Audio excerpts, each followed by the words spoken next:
Have you ever wondered how people manage to feed themselves year after year, long before the age of mechanized farming and garden centers? Imagine a time when surviving the winter depended entirely on what you could grow and store. Medieval farmers, without our modern tools or chemical aids, faced harsh, unpredictable conditions. Their secret weapon wasn't brute force, but a profound understanding of nature's resilience. They cultivated perennial crops, plants that, once established, would return faithfully every single spring, often for decades, demanding very little in return. These aren't the familiar annuals we sow each year. These are robust, self-sufficient plants that form the very backbone of a sustainable garden. They ask for little more than a patch of ground and, in return, provide a reliable source of food with minimal effort. It's a different way of thinking about gardening, not as a yearly cycle of toil and renewal, but as a long-term partnership with the land. It's about creating an edible ecosystem that takes care of itself and you. Today, we're going to rediscover some of these forgotten treasures. We'll explore 9 remarkable medieval perennials that have all but vanished from our modern plots. By planting these, you're not just sowing seeds for a single season. You're planting a living legacy. You're planting harvests for your lifetime, connecting with a wisdom that has endured for centuries, and creating a garden that truly gives back, year after year. Let's get our hands in the soil. Our journey begins with a plant that carries a rather noble name, Good King Henry. Now, despite its regal title, this is one of the most humble and hard-working plants you could ever invite into your garden. For centuries, it was a staple green in cottage gardens across Europe, a reliable friend that would appear each spring just when winter stores were running low. It's a true survivor, thriving in the sort of poor, neglected soil that would make many modern vegetables give up entirely. You can almost feel its history in its leaves. This plant is the very definition of low maintenance. You plant it once, and that's practically all the work you'll ever need to do. Each year, it doesn't just return, it comes back stronger, the clump expanding and offering an even more generous harvest than the last. It asks for nothing, no feeding, no fussing, just a small corner of your garden to call its own. It's a quiet, unassuming plant, but its persistence is a lesson in itself. It demonstrates a strength that comes from deep roots and a long lineage. The leaves, which are shaped a bit like arrowheads, have a wonderful, earthy flavor, very much like a robust spinach. They are packed with iron and vitamins, a true medieval superfood. In the spring, you can harvest the tender young shoots and cook them like asparagus. Later, the leaves can be picked and used in any way you would spinach. It's this versatility that made it so indispensable to our ancestors. It's not a flashy plant, but its quiet dependability is something I find deeply reassuring. As the season progresses, it will send up a flower spike, which might look a little untidy to some, but I rather like it. It shows the plant is completing its life cycle, readying itself for the next year. You can simply cut it back after it has finished, or leave it for the birds. The beauty of a plant like Good King Henry is that it teaches you to relax, to let the garden find its own rhythm. It doesn't need constant intervention, it just needs a place to be.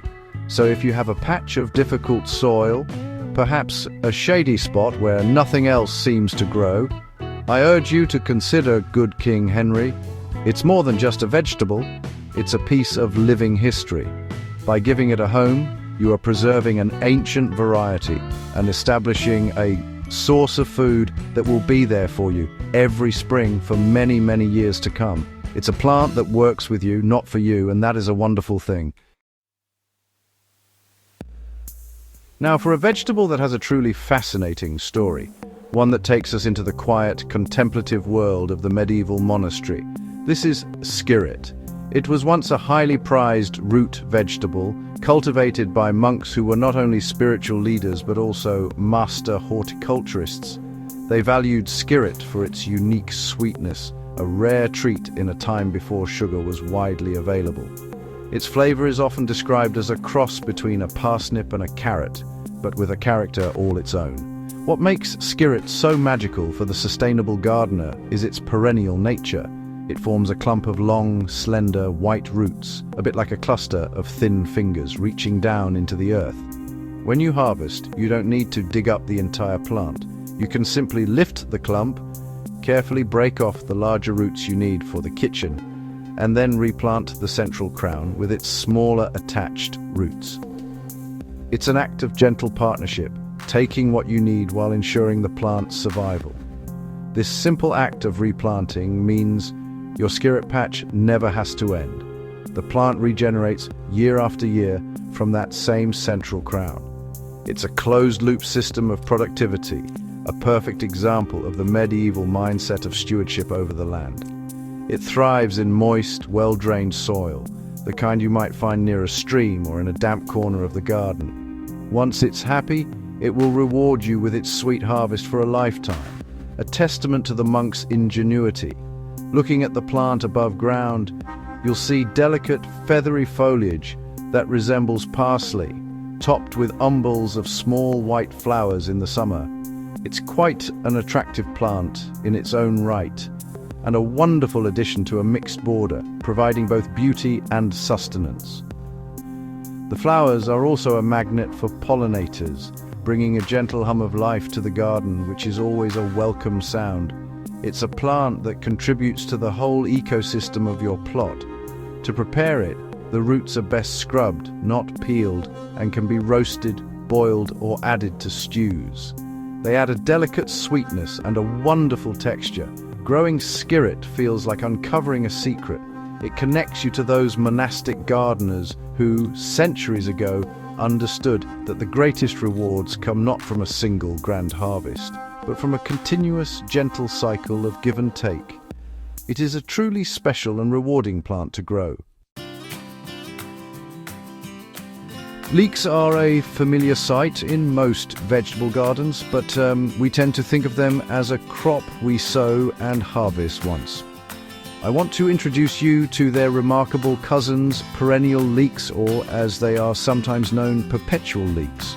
These are a game changer for anyone who loves that mild, oniony flavor. Instead of a single harvest, they offer a continuous supply, and the way they achieve this is nothing short of brilliant. They are the epitome of a self-sufficient crop. Unlike their annual relatives, which you pull up entirely, Perennial Leeks have a clever survival strategy. After you harvest the main stalk, you leave the base of the plant in the ground. From this base, the plant doesn't just regrow, it clones itself.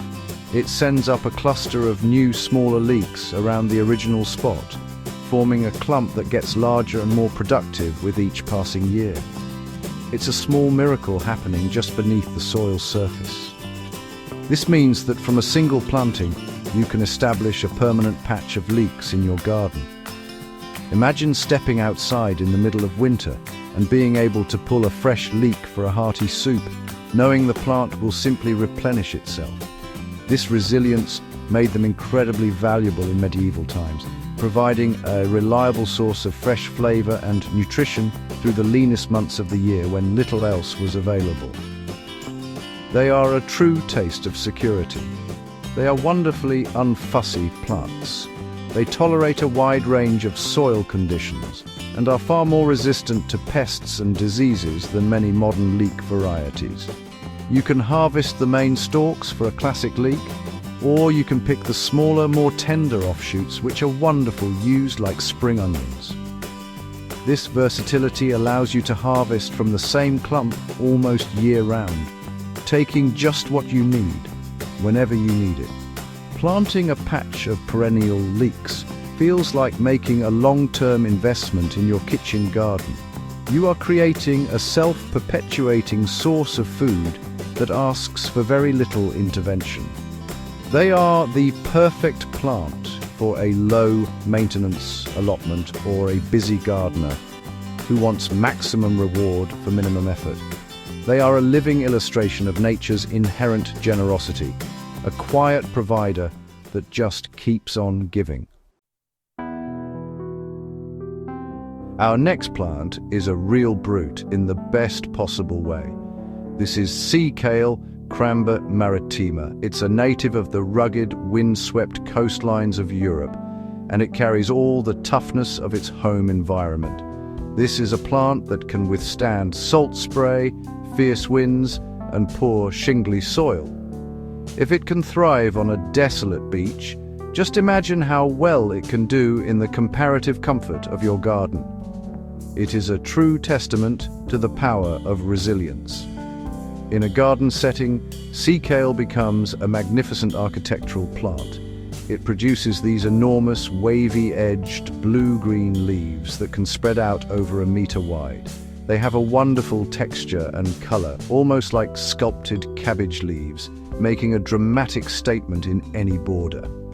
But the real prize lies hidden. In early spring, before the leaves fully unfurl, the plant sends up thick, tender shoots, which are the real culinary treasure. The traditional way to harvest these shoots is to blanch them. This involves covering the crown of the plant in late winter with an upturned bucket or a traditional clay forcing pot. Deprived of light, the emerging shoots grow pale, tender, and succulent with a delicate flavor somewhere between asparagus and nutty cabbage. It's a seasonal delicacy that was highly prized in Victorian kitchens, but its history goes back much further. It was a foraged food for centuries. The wonderful thing about sea kale is its longevity. A single plant, once established, can remain productive for decades. I know of plants that are over 20 years old and still producing a reliable harvest each and every spring. It's a profound thought that a plant you put in the ground today could still be feeding you or your family in a quarter of a century.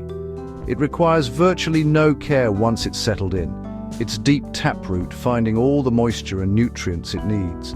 After the spring harvest, you remove the cover and let the magnificent leaves grow. Soon after, it will send up huge clouds of honey-scented white flowers, which are an absolute delight for bees and other pollinators. So it's not just feeding you, it's feeding the wildlife in your garden too. Sea kale is more than a vegetable. It's a living sculpture, a historical delicacy, and a powerhouse of self-sufficiency, all rolled into one extraordinary plant. Don't be misled by the name. The Welsh onion has very little to do with Wales.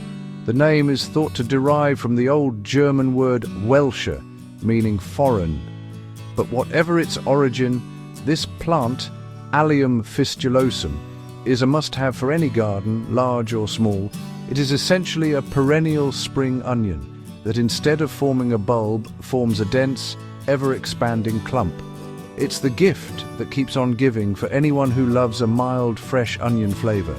The sheer generosity of this plant is what I find so appealing. You start with a small cluster of plants, and before you know it, you have a thick, verdant patch. It multiplies by division at the base, constantly sending up new shoots from the sides. This means you can harvest from it continuously. Simply snip the green tops with scissors for a chive-like flavor, or pull up individual stems from the outside of the clump to use as a spring onion, leaving the rest of the plant undisturbed. This method of harvesting ensures your patch is never depleted. In fact, thinning it out by harvesting actually encourages the plant to become more vigorous and productive. It's a perfect symbiotic relationship. They are incredibly hardy, shrugging off frost and snow, and will often provide fresh green shoots right through the winter when the garden can look quite bare. That splash of green and the promise of fresh flavor on a grey January day is a real tonic for the soul. One of the best things about Welsh onions is their adaptability. They don't require a great deal of space. If you have a small garden or even just a balcony, they will grow quite happily in a pot. A single large container can provide you with a continuous supply of fresh onion flavor for years. Just imagine, no more buying plastic-wrapped spring onions from the supermarket. You can just step outside your back door and snip exactly what you need. In early summer, they produce attractive, globe-like white flower heads on tall stems, which are a favorite of bees. I like to let a few of them flower, not just for the pollinators, but because they look wonderful. Welsh onions are the essence of easy, productive gardening. They provide flavor, resilience, and a year-round harvest with almost no effort. They are a simple, honest, and incredibly rewarding plant to have as a companion in the garden. Now for a plant that brings a bit of drama and stature to the garden. This is Lovage, and it is a true giant among herbs. In the medieval garden, it was an essential all-purpose flavoring, a kind of celery on steroids. Every part of this plant is edible and imbued with a powerful, rich, and savory taste that is somewhere between celery and parsley, but with a warmth and depth that is uniquely its own. A little goes a very long way. Lovage is a plant that commands attention. From a dormant root in winter, it erupts in spring with incredible vigor, quickly sending up thick, hollow stems that can easily reach 6 or 7 feet in height. The leaves are large, glossy, and deeply divided, creating a lush, almost tropical effect. It creates a magnificent vertical accent in a border, a living green tower that provides both architectural interest and intense flavor for the kitchen. Its longevity is truly remarkable. A well-sited Lovage plant can live for decades, becoming a permanent and reliable feature of your garden. It dies back to the ground completely in winter, and every spring you have that moment of anticipation, watching for the first purple-tinged shoots to break the surface. It's a reassuring annual rhythm, the return of an old friend. It prefers a rich, moist soil, and will be happiest with a bit of space to spread its wings. The uses for Lovage are endless, but you must use it with a light hand. The young leaves can be chopped very finely and added to salads or potato dishes. A single leaf is often enough to flavor a whole pot of soup or stew, infusing it with a wonderful, savory depth. The hollow stems can be used as a flavorful edible straw for a summer drink, and even the seeds can be harvested and used as a spice, a bit like celery seed. The roots too can be dug and eaten as a vegetable. Growing Lovage is like planting a living larder. It's a bold, confident plant that gives so much. Its sheer size and power can be a little intimidating at first, but once you learn to harness its intense flavor, it will become an indispensable part of your culinary repertoire. It's a plant with a huge personality, a giant from a bygone era that deserves a place in every serious food garden. Our next plant comes with a serious warning. Plant it only where you intend it to stay forever, because once you have horseradish, you will likely never be rid of it. But this, its greatest challenge, is also its greatest strength. This is a plant that embodies tenacity. Its aggressive regrowth and refusal to be eradicated made it an essential crop for medieval peasants. It was a flavor powerhouse that could be relied upon, no matter what. The part we're after is, of course, the root. A thick, gnarled and pungent taproot that delves deep into the soil. The flavor is fiery, eye-watering, and intensely aromatic. It was the medieval equivalent of mustard or chili, used to add a powerful kick to otherwise bland foods, particularly roasted meats. A small piece of the root, grated fresh, is enough to transform a dish and awaken the senses. It's a flavor that feels ancient and potent. The reason it is so persistent is that any tiny piece of root left in the soil will sprout and form a new plant. When you harvest, you dig up the main root, but inevitably small side roots break off and remain in the ground. Each of these will become a new horseradish plant the following year. This is why you must give it a dedicated patch, perhaps a corner you don't mind it colonizing, or even contain it within a large, bottomless bucket sunk into the ground. Above ground, it forms a clump of very large, long, dock-like leaves. They are quite coarse, but they have a handsome architectural quality. I find the sheer vigor of the plant to be quite magnificent. It's a survivor, plain and simple. It asks for absolutely nothing in the way of care, and will thrive in almost any soil in sun or partial shade. It is the very definition of a self-sufficient crop, a plant that truly looks after itself. To make the classic horseradish sauce, you simply peel and grate the root, mixing it with vinegar, and perhaps a little cream or sugar to temper its fire. The potency begins to fade as soon as it's grated, so it's always best made fresh. Having a patch in your garden means you can have that incredible pungent flavor whenever you desire. It is a fierce, wild and untamable plant, and for its sheer stubborn life force, I have the utmost respect for it. This plant is perhaps one of the most famous when it comes to food security, and for good reason. Jerusalem artichokes, which are neither from Jerusalem nor are they an artichoke, have a legendary reputation for productivity. They are in fact the tuber of a species of sunflower, and their ability to produce a massive harvest in almost any condition has made them a lifesaver during times of famine and hardship for centuries. Their great virtue is their sheer, unadulterated prolificacy. You plant a few of the knobbly tubers in the spring, and then you more or less stand back. The plants will shoot up, growing into tall, sunflower-like stalks, often reaching 10 feet or more, topped with small, bright yellow flowers in late summer. They create a wonderful, dense screen or windbreak. But the real magic is happening underground, where the plant is producing a huge quantity of new tubers. Come autumn, after the first frosts have knocked the plants back, you can dig up a truly astonishing amount of food. A single tuber can yield a whole bucketful of new ones. The flavor is nutty, sweet, and slightly smoky when roasted, and they make the most wonderfully silky, velvety soup.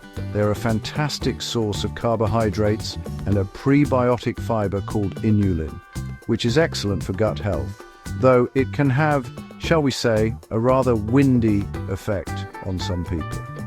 Like horseradish, they are incredibly persistent.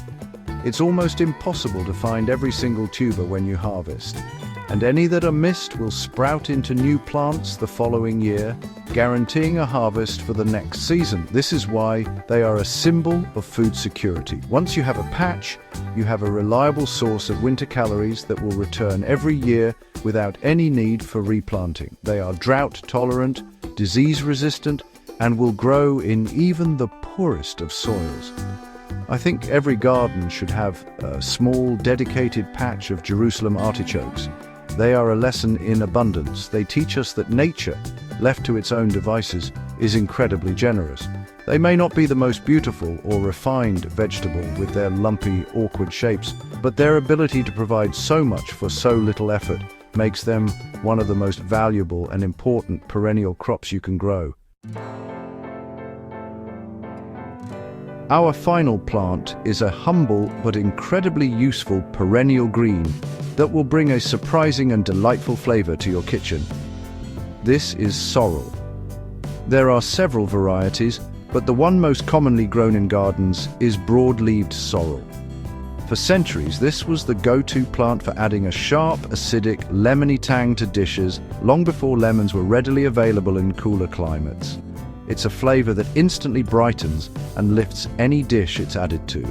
Sorrel is one of the very first greens to appear in the garden in late winter or early spring. Its bright green, spear-shaped leaves are a welcome sight after the sparseness of winter. It grows as a clump-forming perennial, and the more you pick it, the more it seems to grow.